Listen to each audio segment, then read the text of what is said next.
What's going on YouTube and possibly Roku and FireTV if I can get everything straightened out.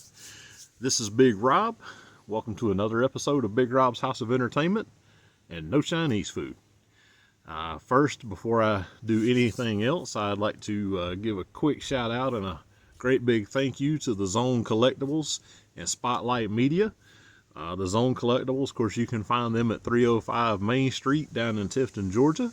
You can also find them online on Facebook at The Zone Collectables, and you can email them at thezonecollectables@gmail.com.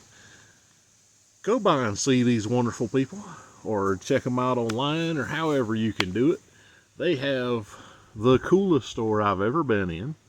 They have anything and everything that I can think of, that you can think of, that your nerdy little heart desires. And they're just really, really good human beings at the same time. And again, that's The Zone Collectables and their new venture, Spotlight Media Georgia. You can find them on Facebook as well. They're real easy to find. Their logo is an awesome picture of a UFO beaming a cow up. And I just really, really like that because I've always been like a fan of UFOs and steak. So, you know. But we really appreciate everything they've done for us. Wouldn't be doing this still today without their support. So definitely go by and give them a like, give them a see what they got going, and tell them we said hey when you get a chance to go. So it is a beautiful Sunday afternoon.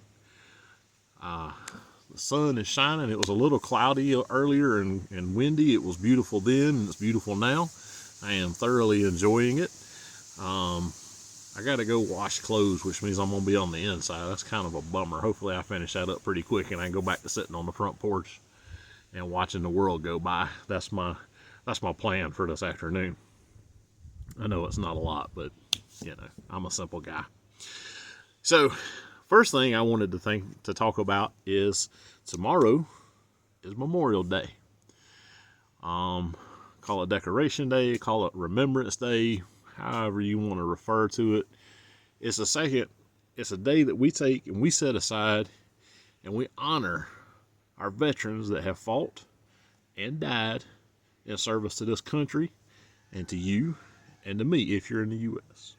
If you're not in the U.S., y'all probably have some sort of Memorial Day that y'all celebrate in your own country, and you know, go for that too. But I just want to take a second, moment of silence, if you will. You want to pray if you're a praying person. If you just want to meditate, if you're not, you know, just take a second. Let's think about the people, men and women, that have given their lives so that I can do a YouTube show and I can say anything I want to because I'm free. I can go anywhere I want. I can do anything I want. This is a great, great country. I love it. If you're new to this show, I'm just going to throw that flat out. If you've been around me for a while, you know I love this country. And so just a second of silence or so here. We think about our fallen heroes, because that's what they are.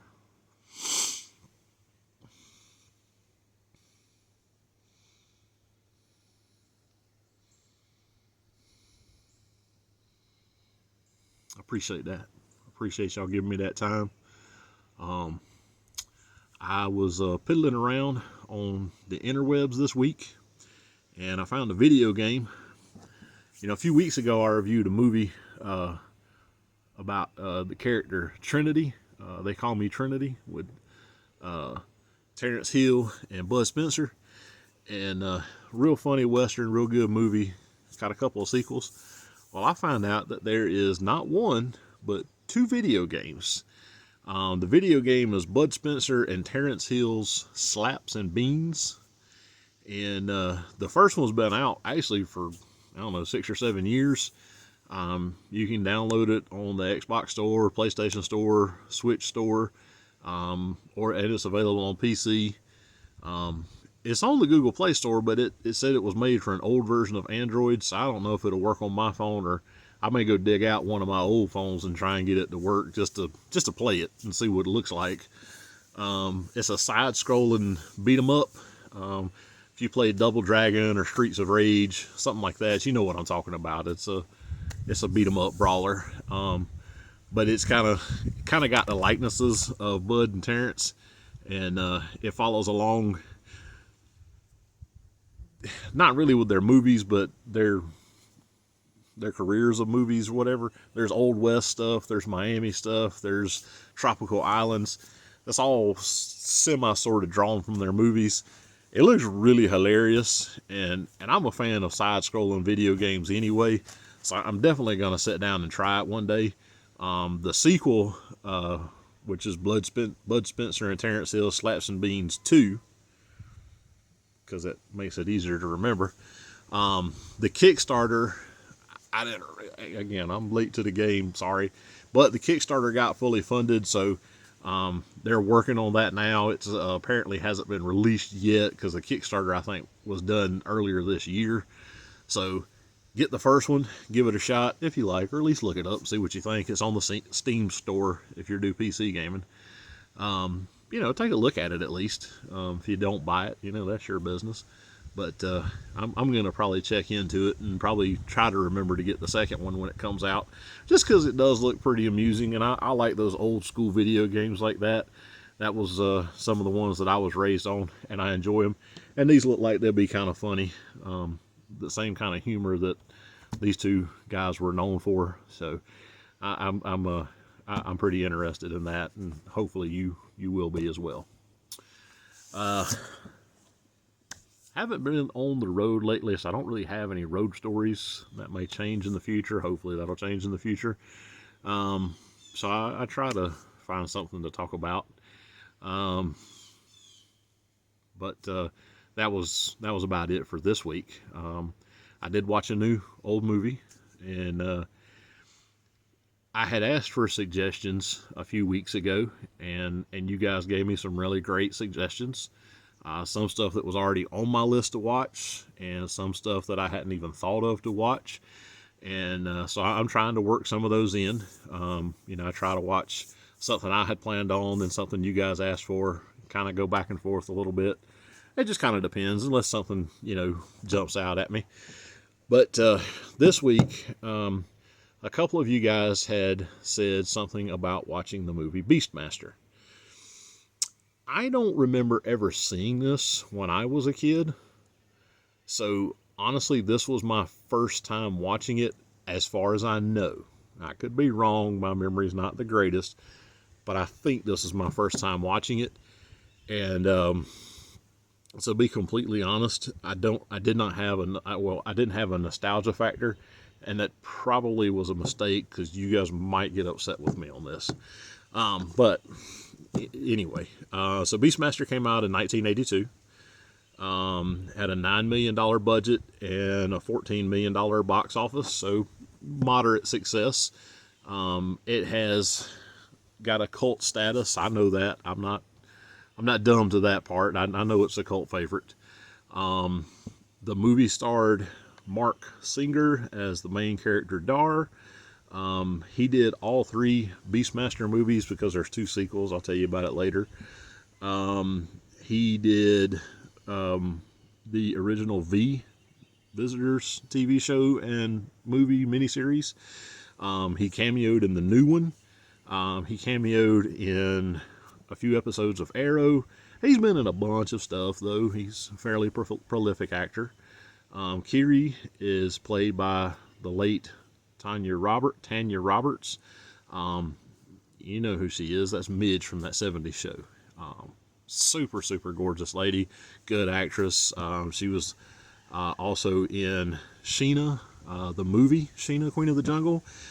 She was one of the replacement Charlie's Angels. She was in a handful of episodes of that. Whole bunch of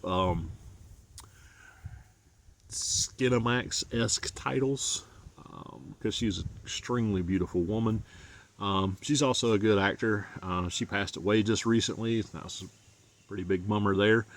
Rip Torn as Max. I think I'm saying that wrong. It's M-A-A-X, Max, or I don't know. You guys know who Rip Torn is. He was in Men in Black, Dodgeball, a couple hundred other movies. Unfortunately, he's passed away a few years ago now too. Seth was played by John Amos. Y'all know Mr. John Amos. He was in Coming to America and the sequel Coming to America. He played Mr. McDougal. He was in Good Times as he was the dad. John Amos is absolutely hilarious. Few other people, but that's the main characters. So here's the movie.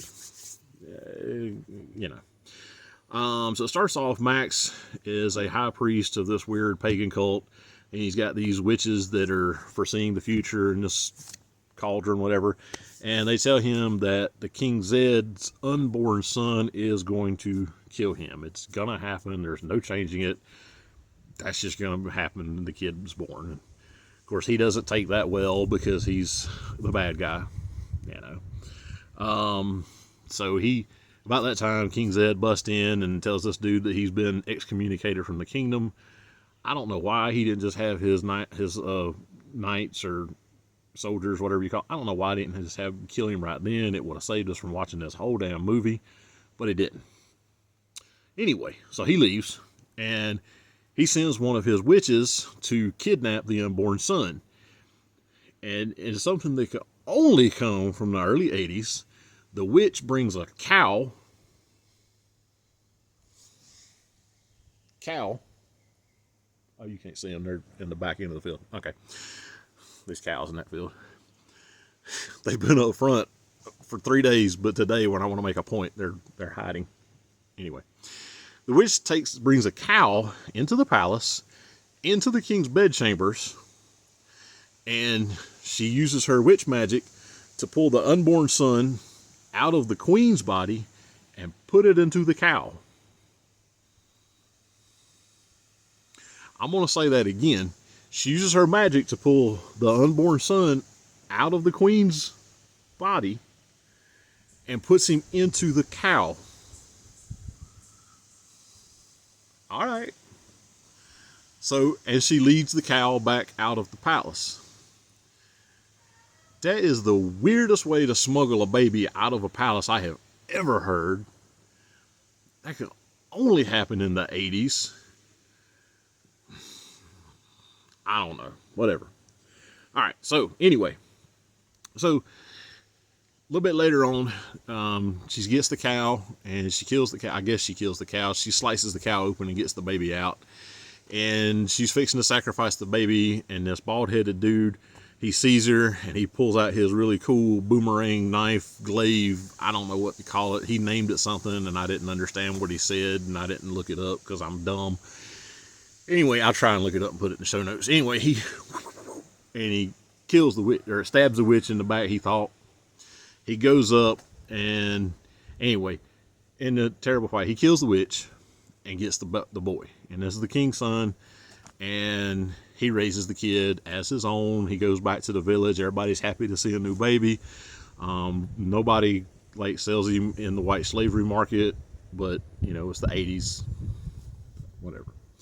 I'm sorry, that was a terrible, terrible joke. I apologize for even making y'all think of that. Anyway, so the kid grows up, and during his adolescence, he finds out that he can communicate with animals telepathically. I guess because of the cow thing. It's not really straight up laid out, but I guess the cow thing kind of give him a communication ability with the animals. So, okay, cool. This group called the Junes, which is a marauder group that they're kind of apparently aligned with Max. They come through and they slaughter his whole village, and the only survivor is him.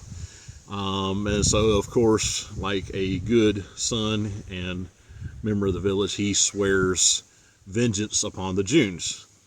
Reasonable, makes good sense. So he starts off on a village on a journey. That's not even close to village. Sorry. Starts off on a journey of revenge. He ends up befriending an eagle, a couple of ferrets, and a black tiger. A couple of things I read said that it was supposed to be a panther, but the panthers were apparently notoriously difficult to work with, so they got a tiger, and they used Lady Clairol to dye this tiger black. Again, this was the 80s, so sure, why not? So anyway, so he's on his journey, and he meets up with this slave girl named Kiri, Tanya Roberts.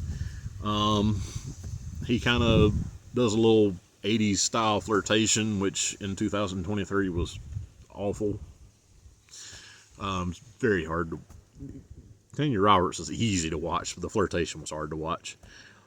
Anyway, he flirts with her for a little bit. Anyway, journey, whatever. He gets lost, and he ends up in this area where there is, I don't know what to call them. They look like half man, half bats, and they're cannibals. They're really creepy looking, but for whatever reason, they worship eagles.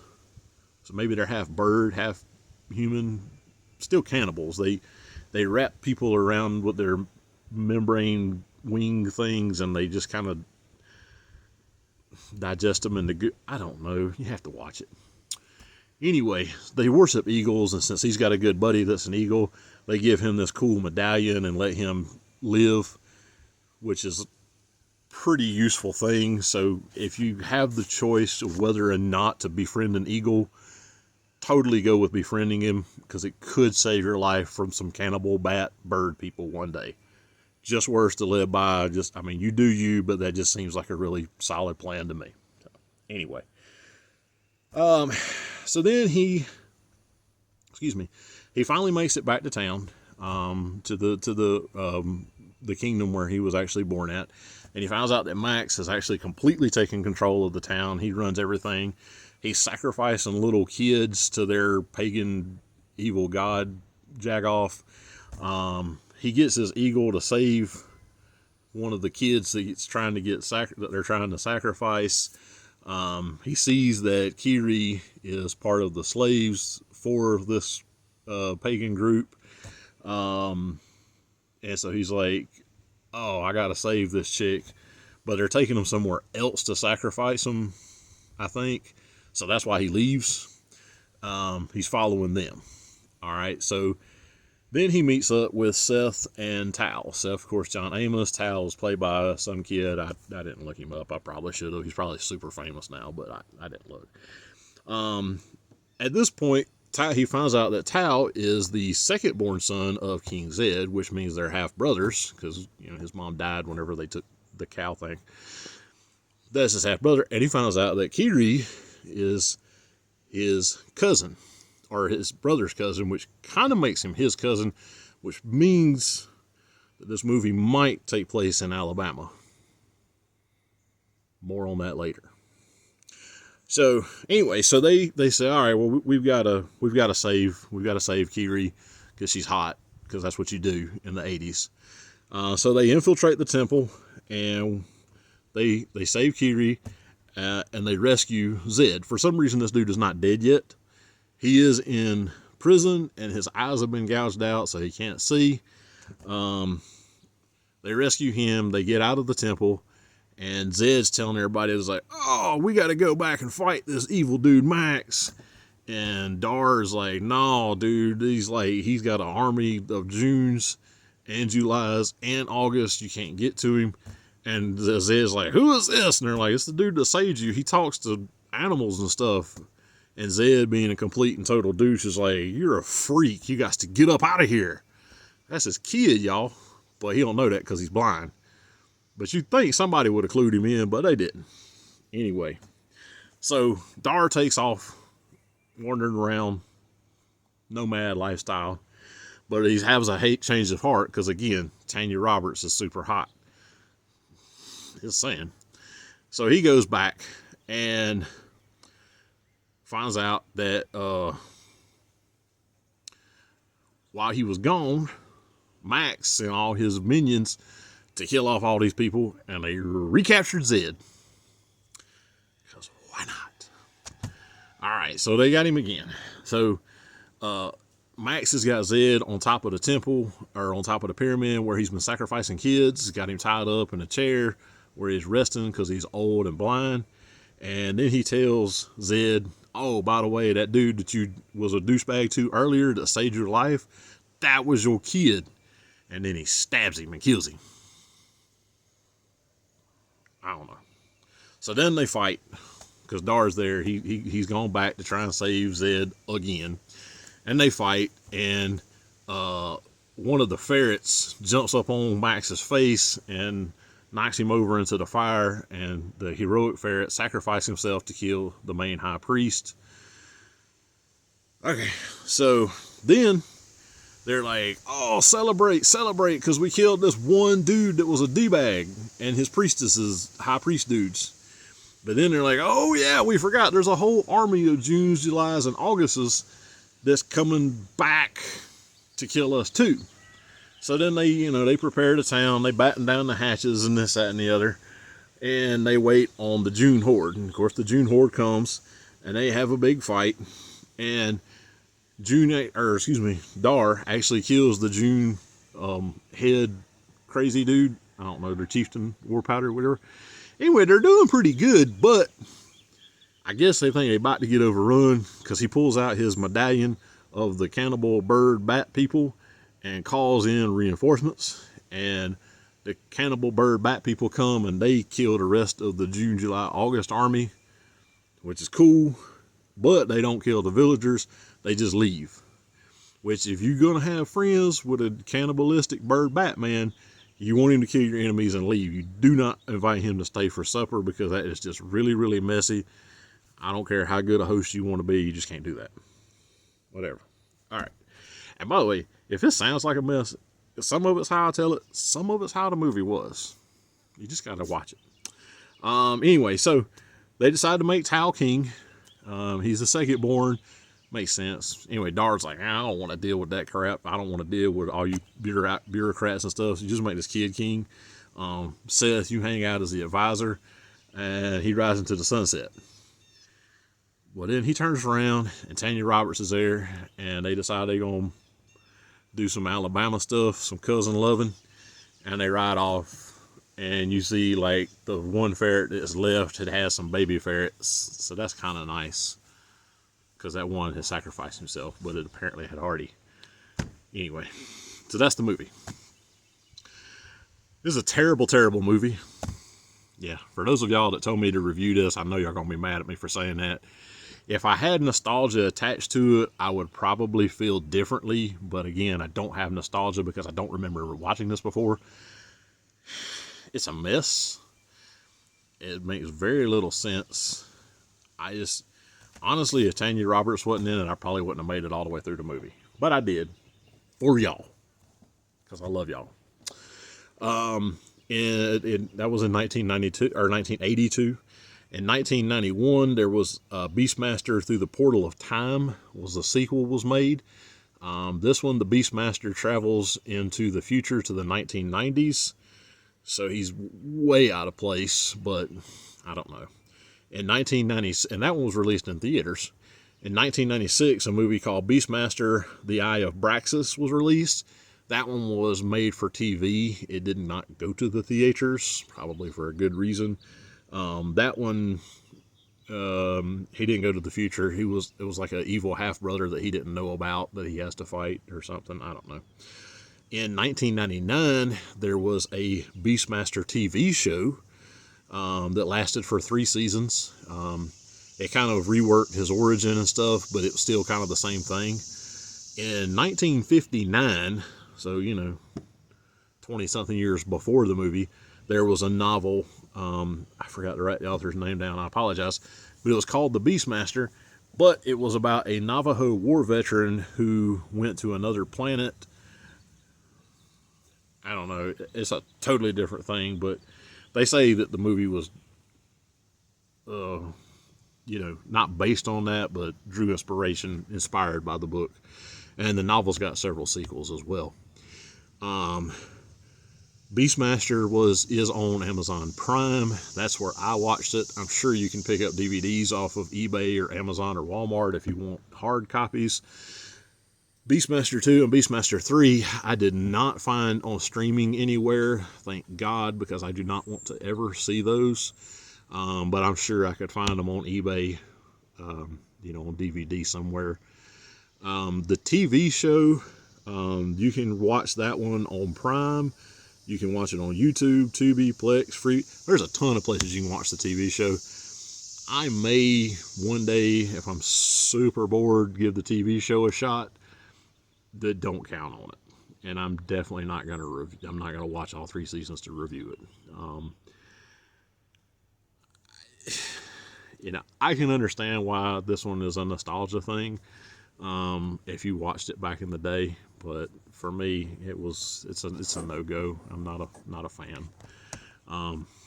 So I apologize for those of y'all that told me to watch it, because I thought it was great, and I'm sure I'll hear about it whenever this hits the air. But that's it for me today. Really appreciate it. Those of y'all that hung around, any new people, I appreciate y'all. Y'all get a chance, like the video, subscribe to the channel, because I drop one of these every week if I can. I do my best. Leave me a comment, leave me a complaint, leave me a conundrum. If you want to yell at me for not liking the Beastmaster, feel free. I'll yell back. I don't care. I got nothing better to do. Definitely, before I get out of here, I want to again thank the Zone and Spotlight Media Georgia for all of their support in doing this endeavor. 305 Main Street in Tifton.